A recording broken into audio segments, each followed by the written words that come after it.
Hello दोस्तों, welcome back again. So now today we will solve exercise 1.3 as we have finished exercise 1.2. So this is an interesting exercise and important too. So let us solve this one. Okay. So question is given. You can read, prove that root 5 is irrational number. Root 5 is irrational number. Many times this kind of questions have been seen in the examination. Okay, so the question, the method of proving this number as an irrational number, the concept is same.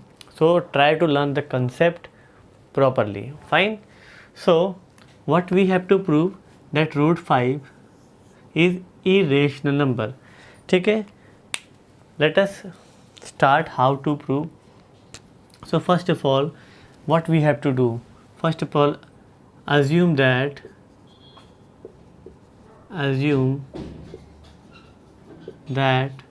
root 5 is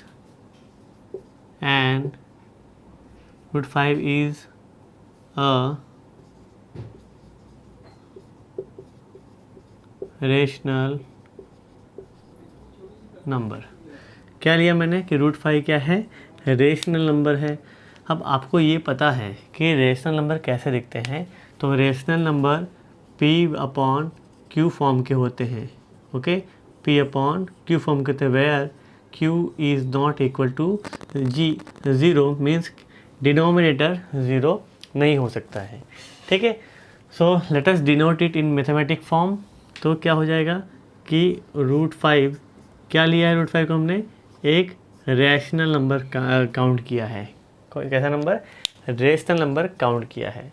so now what will do, see this is the mathematical representation of root 5 as a rational number. So now squaring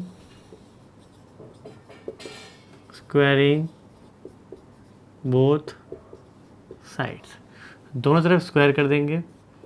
root 5 square and a upon B whole square.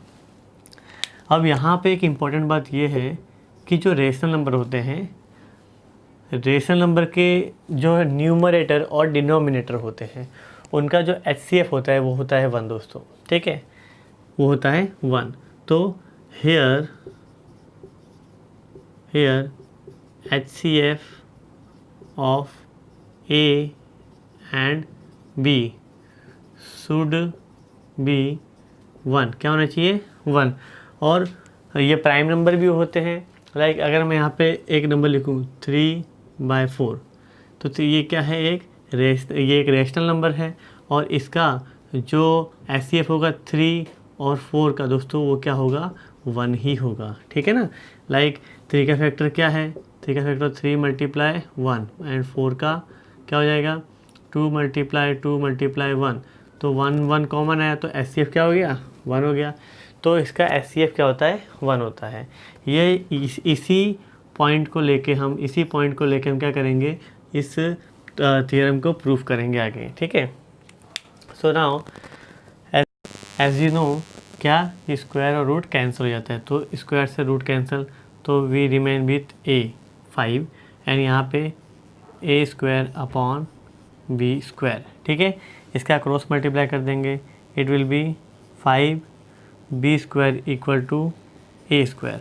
हमारे पास एक ऐसा term मिला.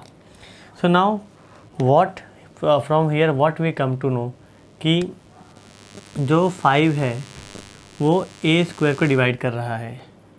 अगर A square को divide करेगा ना, तो 5 क्या करेगा, A को भी डिवाइड करेगा. Okay, so this we have to understood. Fine.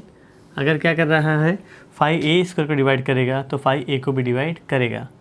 Okay, fine. So now we have to take, अब हमें 5 के साथ कोई एक इंटीजर ले लेना है. Like A is equal to 5K. आप यहाँ पे कोई भी इंटीजर ले सकते हो. This is a theorem. From there we are doing this. Okay, so A is equal to 5K ले लिया. A और 5 के साथ कोई इंटीजर आपको ले लेना है. Again square both the side,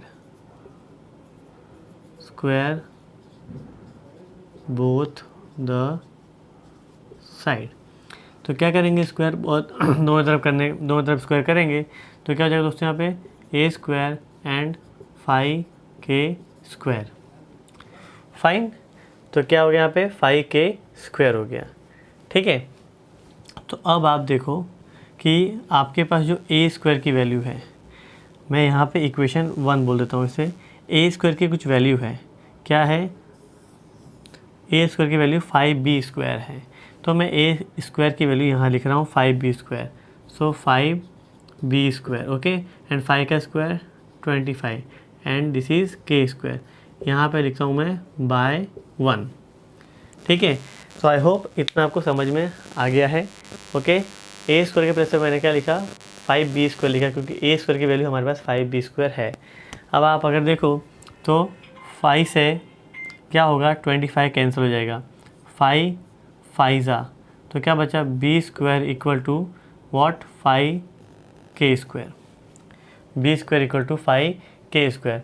तो यहाँ पे भी हम लिख सकते हैं अब कि 5 divides b square and so therefore 5 will divide two b also.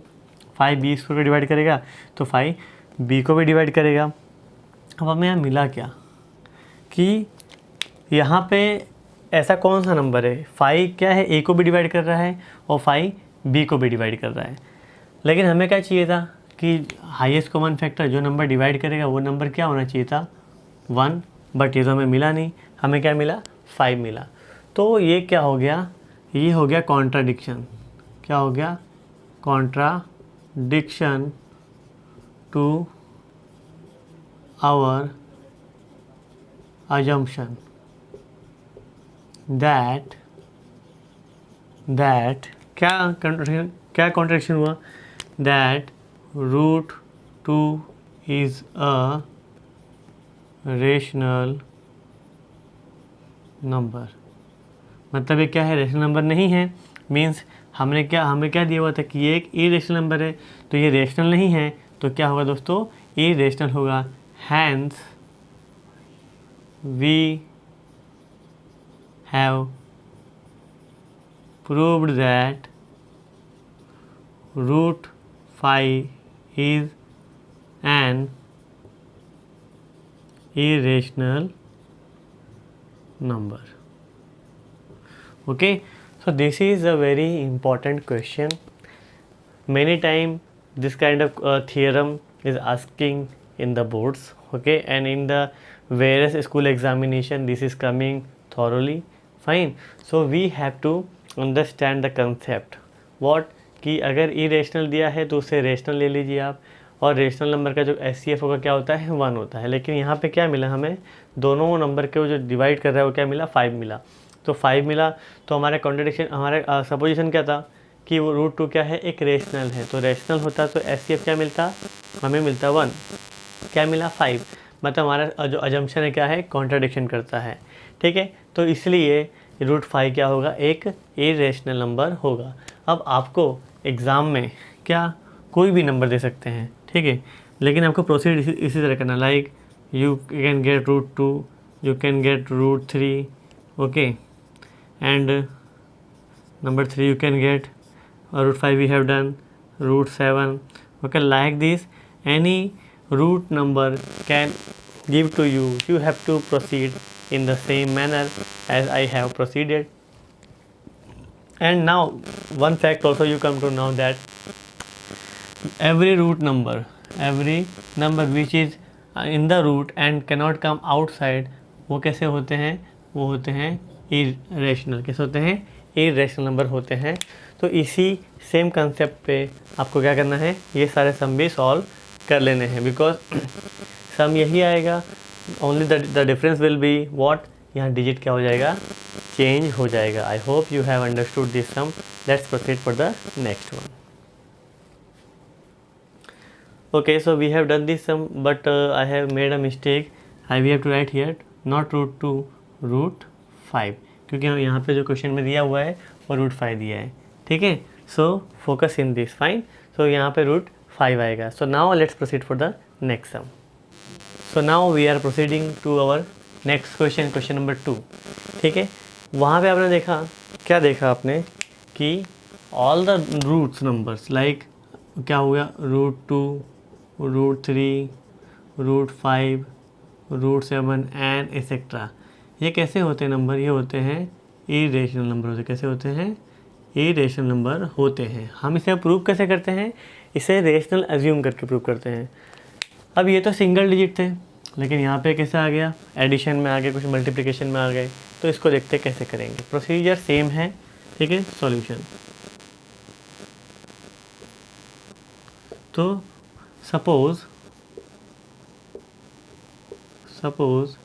3 + 2√5 is a rational number.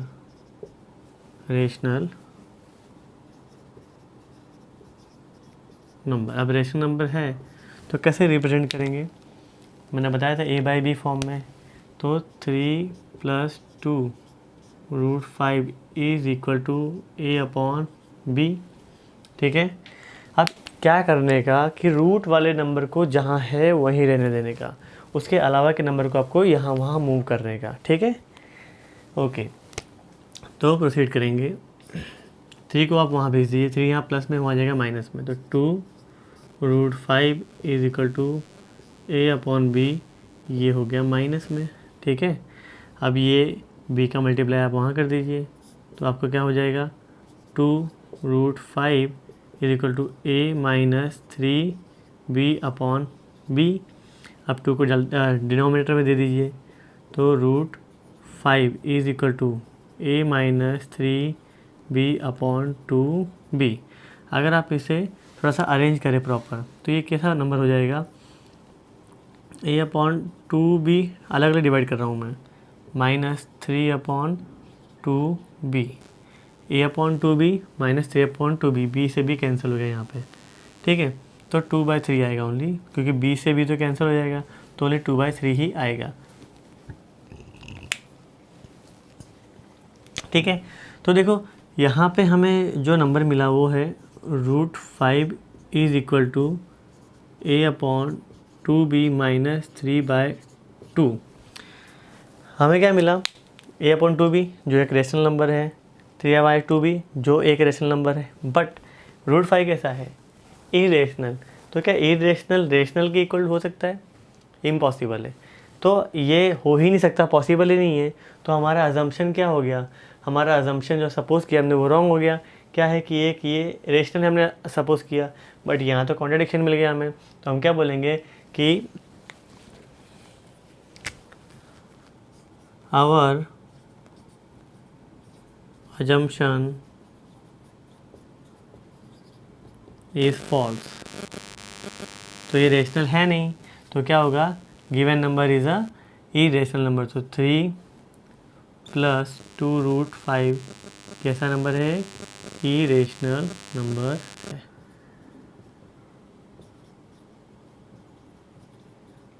Okay, ठीक है। तो आई hope you have understood. It is neat and clean and complete है। ये कुछ इसमें फंडा नहीं है, फंडा चेंज भी नहीं करना है, कंसेप्ट चेंज भी नहीं करना है। ठीक है, और एक सम यहाँ से भी देख लेते हैं हम। ठीक है, प्लस वाला नहीं देखेंगे, प्लस वाला तो ये किया हुआ है। मल्टीप्लिकेशन वाला भी देख ले, एक डिवीजन वाला देख लेते हैं आराम से। ठीक है, तो नंबर 1, तो 1/√2 को आपको क्या करना है?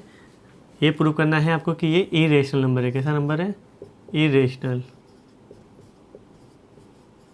तो पहले ले लेते हैं रेशनल है ये, तो क्या हो जाएगा? Suppose given 1/√2 is rational number. तो मैथमेटिकल फॉर्म में उसको डिनोट कर दो। 1/√2 is equal to a/b। a/b कैसे होते हैं? रेशनल नंबर होते हैं। अब क्या करो कि √2 को आप यहाँ ले जाओ, तो √2 को हम यहाँ लाएंगे और a को यहाँ और b को यहाँ, तो b/a इक्वल टू √2। अब b/a कैसा नंबर होगा? b/a एक रैशनल नंबर होगा। कैसा होगा? रैशनल नंबर होगा। और √2 क्या आपको पता है कि √2 कैसा होता है दोस्तों? √2 इरेशनल होता है। तो यहाँ पे भी हमारा सपोजिशन क्या हो गया? फॉल्स हो गया। तो ठीक है, तो it is contradiction to our supposition, hence 1 by root 2 is an irrational number. Okay, so I hope you have understood it properly.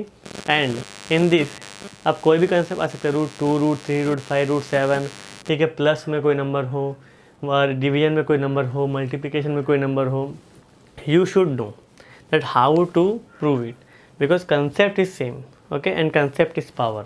Fine. So I hope we have completed exercise 1.3. okay, remaining sum you have to complete in homework. I hope you have understood the complete thing.